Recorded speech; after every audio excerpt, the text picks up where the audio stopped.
After 3 long days sailing across the Bay of Biscay, we finally reach Spain and are ready to get off the boat and explore. We're starting in Viveiro, a small town that we knew nothing about before arriving, but turned out to have the best supermarket that we went to during our entire time in Spain. We came into Viveiro to get some respite from the rolling sea, but a few days later, when we continued our journey along the coast, we realised that a few days didn't make as big of a difference to the waves as we'd have liked. Hi, we're Stu and Laura. We swapped our lives on land for adventures aboard our 36-foot sailboat Delfino. After an amazing summer learning the ropes in the stunning Scottish Highlands, we've now left the UK and are sailing south. Subscribe and join us for a journey full of discovery, learning and delicious food along the way.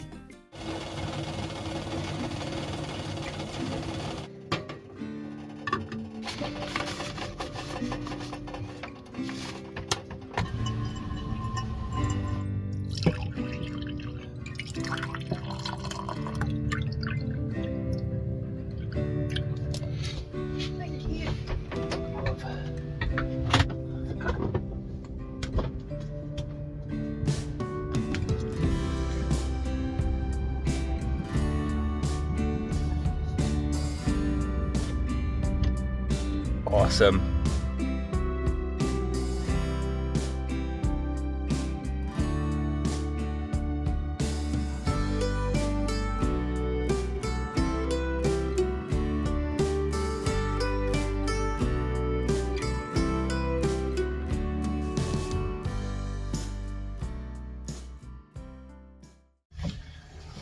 We've been in Spain for a couple of hours now only, and we've had so many different people come up and talk to us.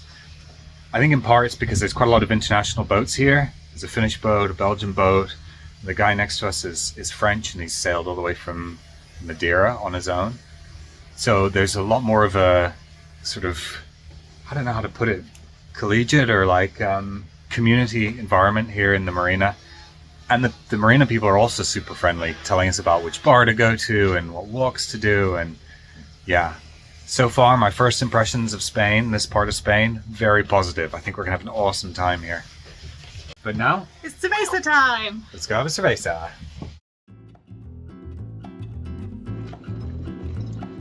How cool is this? We've made it to Spain! We have made it. Any place that's got beer and mountains and giant fjords, yeah, I think we're gonna have a good time here. Yeah.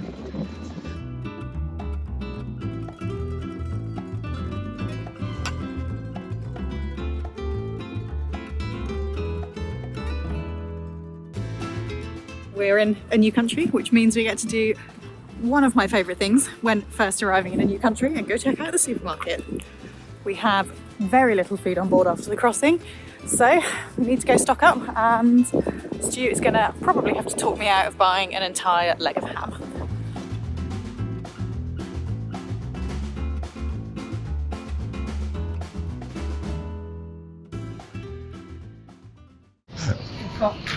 So my favourite section of the supermarket being the like random stuff. But they've got 3 different options for lobster claws, lobster claw crackers, or like seafood eating implements, which shouldn't be surprising really. Croquette kits. I What think is in I that? need this. I don't know, but Oh, it's to make croquettes. proportion out your croquette Yeah, bits. oh, it's a little like piping bag with Yeah, nozzle. yeah. You don't Okay, I need. don't need that. You don't need That's that. sad, but I want it. I There's no way that's going to fit. I mean, it would be don't awesome. think it would fit in any of the cupboards or on the stove. I've never seen so many flavours of rice cake. Like truffle rice cake, cheese, tomato, and lots. I have no idea what that word is. Basil. Like all sorts of stuff. Ham on rice cakes. Adelenas? They are Magdalenas. They look similar but different. In the case in Southern Europe, they've put chocolate in it. This is something you see in Italy all the time too. Pre-made empanadas with polpo tonito, tuna. Tuna. I have heard that they're a Galician thing. Yummy. Like membranillo paste, like quince Okay, yeah. chili, but like an absolute ton of it. For cheese. Yeah. What are these ones? These look like the same, but I didn't even spot those. It's got 4.5 kilos of quince paste. That's amazing.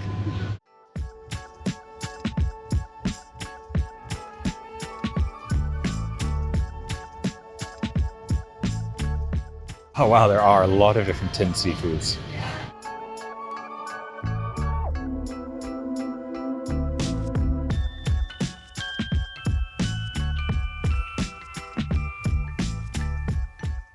Laura's found her amount.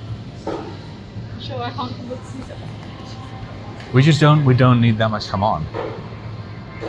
What? This one's 59.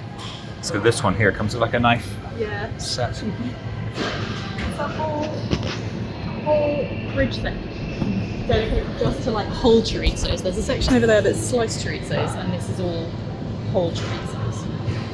Whoa, these look good. Look at this one. Whoa, smoke. Hey. This looks like some really good bacon.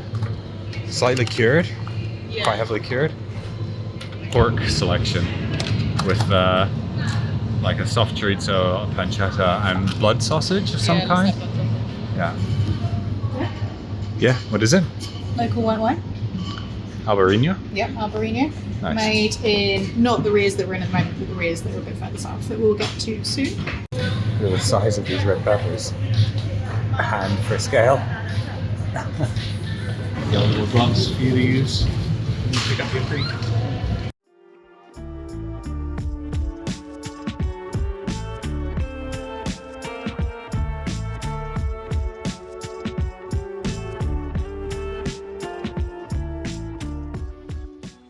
So what's your verdict on the supermarket? Yeah, I enjoyed it. Lots of tasty looking melons, and the fruit looks really nice. Yep.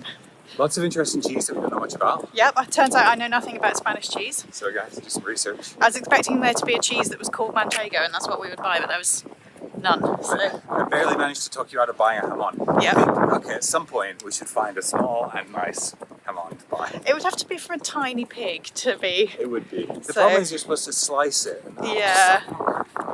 Okay, buzzkill. No. Anyway, had a good time in the supermarket. Yeah. Fruit and veg looked great. Strange that you have to put on a glove to pick up your fruit and veg, and that you're not allowed to weigh your own veg. The women from the shop do that for you. I had heard that you're not allowed to touch fruit and veg in Spain, that people do it for you, and Yeah. has been the case so far. Right, let's get all this stuff put away. Trying the jamon e queso pastry thing. It's a cheese and onion pasty. Yeah, It's good though, isn't it? cheese and ham pasty. Yeah. It's good. For our first dinner that I'm cooking in Spain, I am making paella, which is not from Galicia at all. And is also, this is not really going to be a paella because it's not going to have any seafood in it, and it's going to have chicken in it, which is absolute heresy for traditional paella. But I've got some paella seasoning that we found in the shop today, and we've got some tasty chorizo, and it's a super easy dish to make, and we're still a little bit tired from the passage. So, and we ate an absolute ton of pasta on the passage, so we need a different carb to pasta. So paella-ish it is. I was super hungry and forgot to film the paella before I started eating it, so just pretend that this bowl isn't half eaten.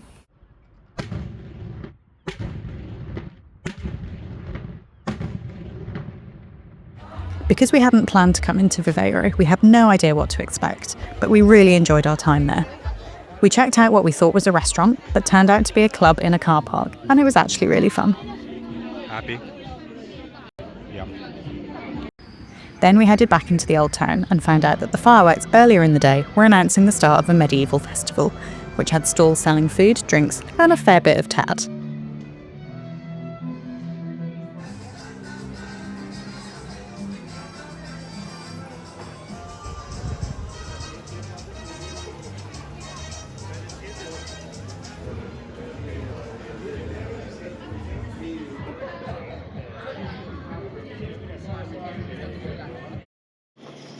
Been here in Viveiro for a couple of days now, just kind of resting and eating and doing some chores and stuff, and yeah, finally time to start heading west again. Had a great time in Viveiro. Yeah, we did have an awesome time in Viveiro. Saw that awesome bar, the weird Renaissance Festival, had some tapas. Yeah, it was good, wasn't it? Yeah, pretty good. Surprisingly good first stopover. Yeah. Excited to see what the rest of Spain has to offer. But for now, where are we going today? Chicada? Chicarito? Cedeira. Cedeira, that's what it's called, Cedeira, yeah. So it should take us about 6 hours, about 30 miles, just under, 25 or something. It's one of the anchorages that many people use when they head west along the coast here. We're going to ride at anchor, and then hopefully in the next couple of days, keep heading west to A Coruña. We headed out for our first sail along the Spanish coast, straight into a fairly bumpy sea with the wind right on our nose. It wasn't hugely comfortable leaving the rear, but the views were making up for it.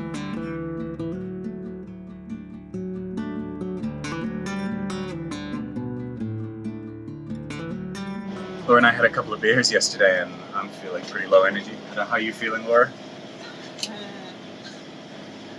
We learned that the Spanish really like to party, and we went to a restaurant. It ended up being like a bar. Yeah, more club than restaurant, I think. It was pretty cool though. So it looks like we are going to be able to sail pretty soon. And if we turn a few more degrees to port, we'll probably... Lol. Good timing. We might still be quite close to the wind, but we won't be hard on it. Yep.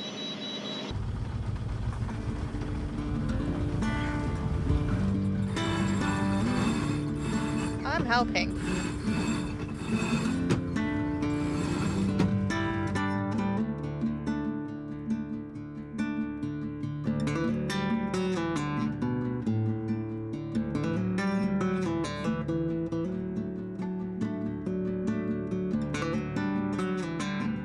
After 3 days of just seeing endless waves across Biscay, we were not prepared for just how breathtaking the Galician coastline would be. We sailed past some of the tallest cliffs in Europe, jagged rocky outcrops, and lush green hills rolling down into the sea. This stretch of coastline has a rich history. Once infamous for the countless ships wrecked on its rocky, unforgiving shores, the legacy of these treacherous waters has earned it the nickname the Costa de Morte, the Coast of Death. But today, sailing here comes with a very different kind of challenge. This region has now become known for encounters with orcas.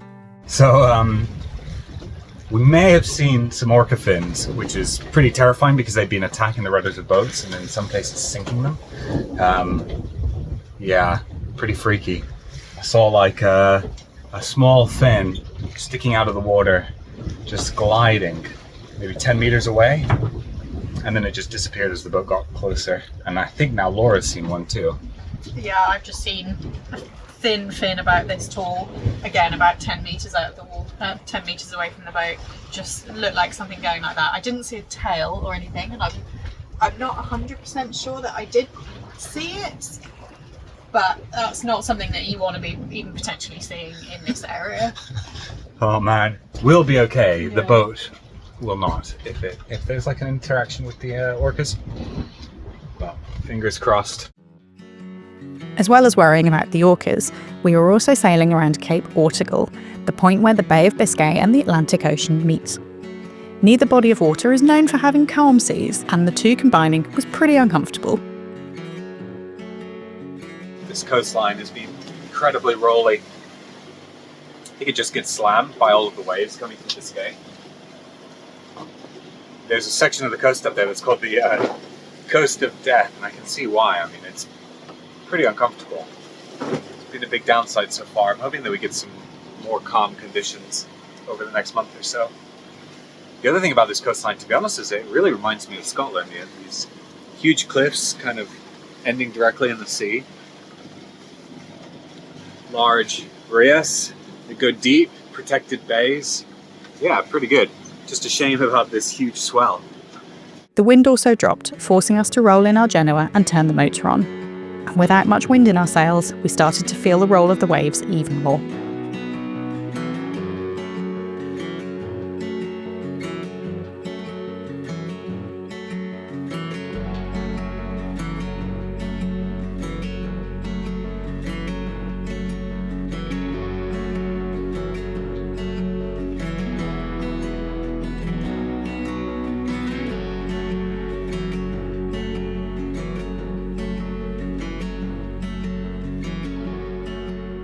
Anchorage is looking beautiful, shrouded in sunlight, right? Yeah.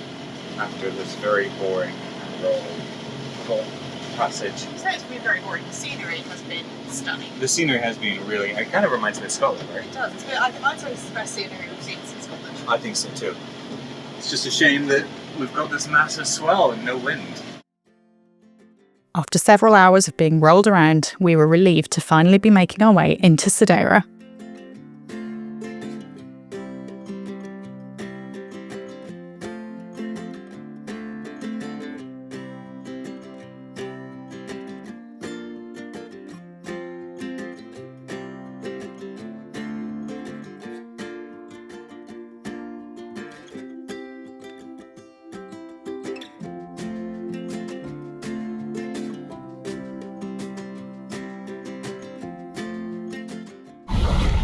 So that's the anchorage back there, behind that breakwater. It's supposed to be quite calm and protected from the swell back there, so which is cool because if I swing the camera, that's the open ocean, so the area is not very deep.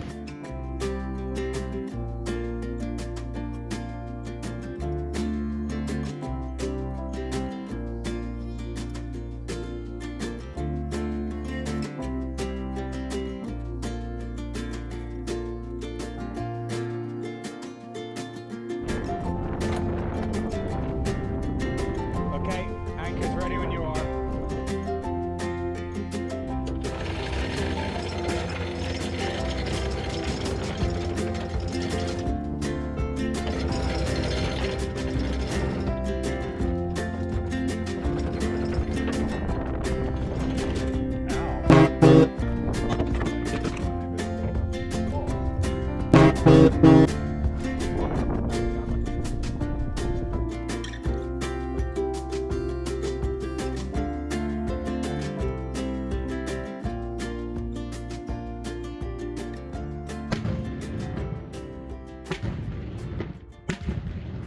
I think they're celebrating Spain's win. That's what that bomba is.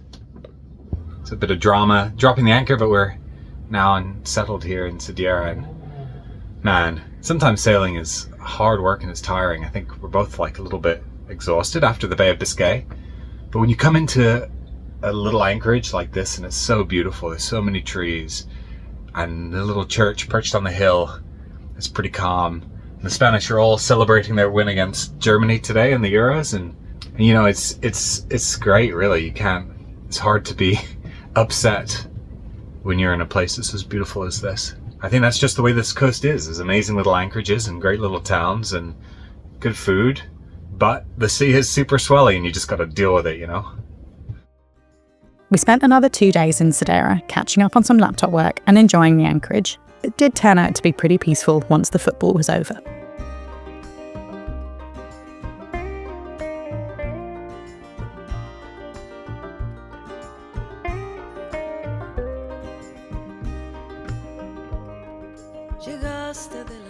Thanks for watching. Next time we're heading into A Coruña and showing you a full week in our lives, which, as all cruising adventures should do, includes lots of food, probably too many drinks, and a handful of boat problems.